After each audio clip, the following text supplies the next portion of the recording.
স্বপ্নে ইলিশ মাছ দেখলে কি হয়? স্বপ্নে ইলিশ মাছ দেখা কি ভালো লক্ষণ না খারাপ লক্ষণ? এটা দেখলে কি আসলে স্বপ্নদ্রষ্টার জীবনে ভালো কিছু আসতে চলছে এমনটা বুঝবে, নাকি তার জীবনে খারাপ কিছু আসবে?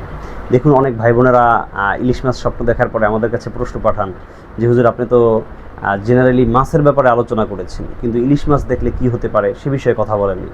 তো তাদেরকে বলবো যে ভাই দেখেন, মেয়ারি যে কিতাবগুলো রয়েছে, নির্ভরযোগ্য যেই ব্যাখ্যা গ্রন্থ রয়েছে, বিশেষ করে জগৎ বিখ্যাত ব্যাখ্যাকারক আল্লামা মোহাম্মদ ইবনে সিরিন রাহিমাহুল্লাহর তাফসিরুল আহলাম বা তাবিরুর রুইয়া, এ ধরনের কিতাবগুলোতে কিন্তু মাছের আলাদা কোনো ব্যাখ্যা করা হয়নি। শুধু জেনারেলি বলে দেওয়া হয়েছে যদি কেউ মাছ দেখে তাহলে সেই মাছ দেখার ব্যাখ্যাটা এমন হবে, মাছ দেখলে এটা ভালো বা খারাপ এমন বলা হয়েছে। কিন্তু যদি এ ধরনের আপনি বলেন যে চিংড়ি মাছ, শোল মাছ, টাকি মাছ, এ ধরনের মাছগুলো দেখে আলাদা আলাদা করে, তাহলে সেটার ব্যাখ্যা কী হতে পারে? তো তারপরেও মোহাম্মদী খাবনামার ভিতরে দেখলাম এবং সুলেমানি খাবনামায় বিষয়টি এসেছে যে ইলিশ মাছ যদি কেউ স্বপ্ন দেখে তাহলে সেখানে তিনটি জিনিস বুঝায়। এক নম্বর হলো, যিনি ইলিশ মাছ স্বপ্ন দেখেছেন, স্বপ্নদ্রষ্টা, তিনি কৃপণ হয়ে যাবেন।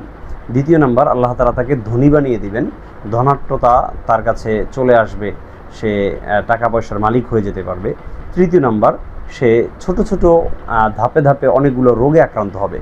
তো আসলে এই বিষয়টা নিয়ে বিশ্লেষণ দেখতে গেলে আমরা দেখতে পাই যে ইলিশ মাছের বিষয়টার সাথে কেন রোগের সংশ্লিষ্টতা এসেছে। সেক্ষেত্রে বলা হয়েছে যে ইলিশ মাছ এমন একটা জিনিস, এমন একটা মাছ যে মাছটি খেলে মানুষের শরীরে বেশ কয়েক প্রকার রোগ দেখা দেয়। এর ভিতরে বলা হয়েছে অ্যালার্জিজনিত যে সমস্যাটা আছে সেই সমস্যাটা খুব বেশি দেখা দেয়। চুলকানি, অ্যালার্জি, একজিমা, এই জিনিসগুলো বেড়ে যায়।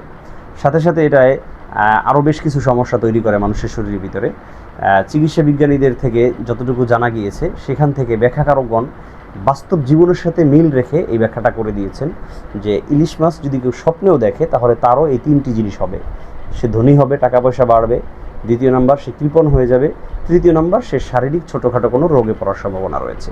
দর্শক, আল্লাহ তাআলা আমাদের সবাইকে যে সমস্ত স্বপ্ন ভালো হবে, কল্যাণকর হবে, আমাদের জীবনে ফলপ্রসূ হবে, সে সমস্ত স্বপ্ন দেখার তৌফিক দান করুন। অন্যান্য অনিষ্টকর স্বপ্ন থেকে আমাদেরকে হেফাজত করুন।